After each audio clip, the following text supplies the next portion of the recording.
Hi everyone, welcome back to this channel. In this tutorial, I will show you how to cook Supreme Movie Meal, this one, in Heartopia. So in this Heartopia new latest update, there is a new event that called Dreamlight Cinematic event. And then at this event, you can cook any limited food. One of them is Supreme Meal.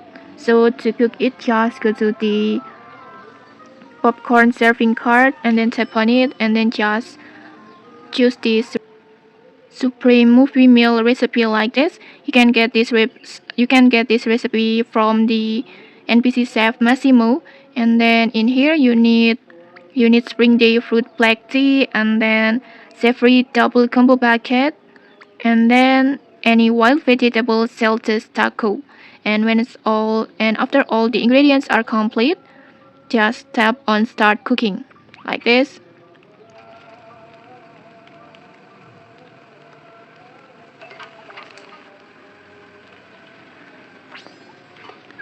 And okay, like this you will successfully making Supreme Movie Meal like this. And okay, that's it. If you found this helpful, don't forget to like, comment and subscribe for more tutorials. Thanks for watching and see you.